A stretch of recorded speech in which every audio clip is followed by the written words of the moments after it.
વંદે ગુજરાત, વાત ગુજરાતની। Surat diamond association દ્વારા શરૂ થયેલા 3 દિવસના B2B કેરેટ પ્રદર્શનના ઉદ્ઘાટન પ્રસંગે સુરતના મેયર દક્ષેશ માવાણી, હીરા ઉદ્યોગપતિ અને રાજ્યસભાના સાંસદ ગોવિંદ ધોળકિયા, સુરતના સાંસદ મુકેશ દલાલ સહિત ટોચના ઉદ્યોગપતિઓની ઉપસ્થિતિમાં યોજાયું હતું। આ પ્રસંગે રાજ્યસભા સાંસદ ગોવિંદભાઈ ધોળકિયાએ જણાવ્યું હતું કે દુનિયાનું સૌથી મોટું હીરાનું પ્રદર્શન લાસ વેગાસમાં યોજાય છે। તેનાથી દેશ દુનિયાના વેપારીઓને ખબર પડે છે કે આવનારું વર્ષ હીરા ઉદ્યોગ માટે કેવું રહેશે। તે જ પ્રમાણે સુરતના હીરા પ્રદર્શનથી પણ દેશના વેપારીઓને આવનાર વર્ષમાં હીરાના વેપારમાં તેજી થશે કે મંદી તેના અણસાર મળી જાય છે। તેમણે ડાયમંડ એસોસિએશનના દરેક સભ્યોનું પ્રદર્શન યોજવા માટે આભાર માન્યો હતો।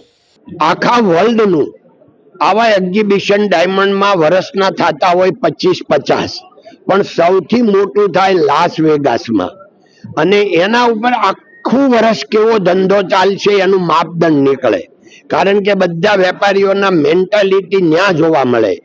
એમ આ એક્ઝિબિશન થયું સુરતમાં, તો આ લૂઝ ડાયમંડનો ધંધો કેવો ચાલશે અને જયપુરમાં કેવું ચાલે છે, દિલ્હીમાં કેવું છે, બધા વેપારીઓ આવ્યા હોય એની મેન્ટાલિટી જોવા મળે, અને એ લોકોને સુરતમાં કેવું છે, કયો માલ મળે છે, એટલે અરસપરસ બધાને વિઝન ખુલે કે હવે આ આપણું આવતું વર્ષ ડાયમંડમાં કેવું જશે। સુરત ડાયમંડ એસોસિએશનના પ્રમુખ જગદીશભાઈ ખૂંટે જણાવ્યું હતું કે B2B કેરેટ પ્રદર્શનના ઉદ્ઘાટનમાં મોટી સંખ્યામાં દેશ અને દુનિયાના હીરાના વેપારીઓ ઉપસ્થિત રહ્યા હતા। મને આશા છે કે આ વેપારીઓ મોટી સંખ્યામાં હીરાની ખરીદી અને વેચાણ કરશે, જેના કારણે હીરા ઉદ્યોગને વેગ મળશે અને મંદીમાંથી બહાર આવશે। આ પ્રસંગે ઉપસ્થિત સુરતના મોટા હીરા ઉદ્યોગપતિ અને રાજ્યસભાના સદસ્ય ગોવિંદભાઈ ધોળકિયાએ જણાવ્યું હતું કે દુનિયાનું સૌથી મોટું હીરાનું પ્રદર્શન લાસ વેગાસમાં થાય છે। એનાથી ખબર પડે છે કે આખું વર્ષ હીરા ઉદ્યોગમાં તેજી રહેશે કે મંદી। હું જગદીશ કુંડ, પ્રેસિડેન્ટ સુરત ડાયમંડ એસોસિએશન। આજે અમારા કેરેટ્સ એક્સપોનું અહીંયા ઇનોગ્રેશન હતું। ખૂબ વિશાળ સંખ્યામાં મહેમાનો ઉપસ્થિત હતા, બાયરો પણ ઉપસ્થિત છે, દેશ અને દુનિયાના બાયરો આવ્યા છે। આજે અમારે અહીંયા હોંગકોંગ, ચાઇના, યુએઈ, દુબઈથી બાયરો આવ્યા છે, ઇન્ડિયામાંથી પણ જયપુર, કલકત્તા, ચંદીગઢ, અમૃતસરથી પણ બાયર આવ્યા છે। આ લોકો બાયરો આવવાથી અમારા ઇન્ડસ્ટ્રીઝમાં એક નવી ખરીદી ઊભી થાય છે, અને ખરીદીના હિસાબે આગામી સમયમાં માર્કેટની અંદર એક પોઝિટિવ ટોન જોવા મળશે એવું માની રહ્યો છું। કેટલો વેપારીઓનો મોટો રિસ્પોન્સ મળે છે, ડાયમંડ ઇન્ડસ્ટ્રીને તમારા હિસાબે કેટલો ફાયદો થશે? ડાયમંડ ઇન્ડસ્ટ્રીને મોટો એવો બેનિફિટ મળવાની શક્યતા છે, કારણ કે આ સમયમાં એક્સપો કરવો બહુ જરૂરી હતો અને એમ કર્યો છે, એટલે લોકો જે બાયરો ખરીદી કરશે તેનાથી અમારા મેન્યુફેક્ચરરો, ટ્રેડરને એક સારો એવો જોશ મળશે। પંજાબથી આવેલા વેપારીઓએ જણાવ્યું હતું કે હું ઘણીવાર આ પ્રદર્શનમાં આવ્યો છું, મને ઘણો ફાયદો પણ થયો છે। અમને અહીંયા નાના વેપારીઓથી લઈને મોટા વેપારીઓ સાથે ડાયરેક્ટ વ્યાપાર કરવાનો મોકો મળે છે, જેના કારણે બિચોલિયાનું કમિશન અમારું બચી જાય છે, એટલે કે વચોટિયાનું કમિશન અમારું બચી જાય છે।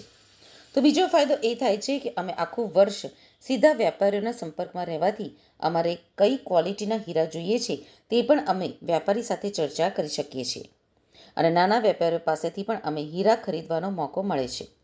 B2B પ્રદર્શનમાં પંજાબના અમૃતસરથી પહેલીવાર વ્યાપાર કરવા સુરત આવેલા વેપારીએ જણાવ્યું હતું કે અમે અમૃતસરથી પણ પોલિશ્ડ હીરા ખરીદીએ છીએ, પહેલીવાર સુરત ખરીદી કરવા આવ્યા છીએ। મને આશા છે કે સુરતમાં અમૃતસરથી સસ્તા અને સારી ક્વોલિટીના હીરા મળશે। જો મને ફાયદો મળશે તો હું વારંવાર આ પ્રદર્શનમાં ભાગ લેવા માટે આવીશ। इसमें कई बार आने का मौका मिला है, तो पार्टिसिपेट करने का सबसे बड़ा फ़ायदा एक तो ये है कि ये सीधा हम जो छोटे कारीगर हैं, जो छोटे दुकानदार, छोटी जो स्मॉल स्केल इंडस्ट्री टाइप आप लोगों ने बनाने शुरू कर दी हैं। इस ज़माने में सीधे कारीगर अपना अपना काम करते थे, उनको ये नहीं पता चलता था कि मार्केट में अपना माल लेके जाएं कैसे। तो वो बीच में कुछ लोग ऐसे थे जो उनकी जो सही उजरत थी, उनकी जो मजदूरी बनती थी, वो उन तक पहुँच नहीं पाती थी।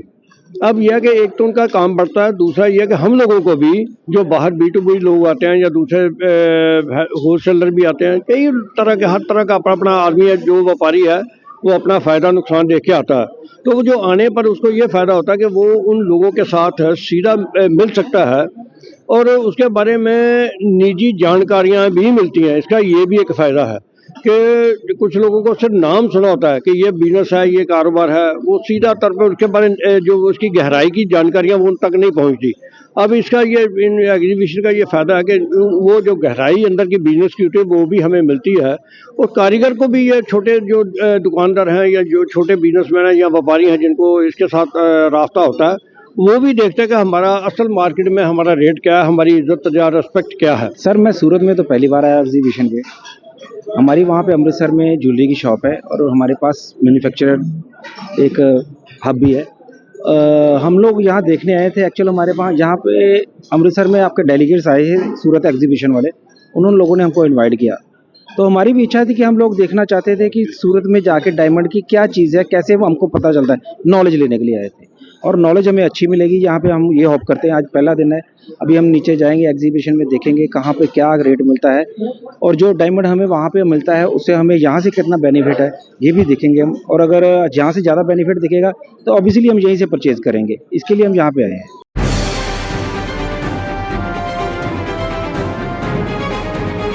वंदे गुजरात, વાત ગુજરાતની।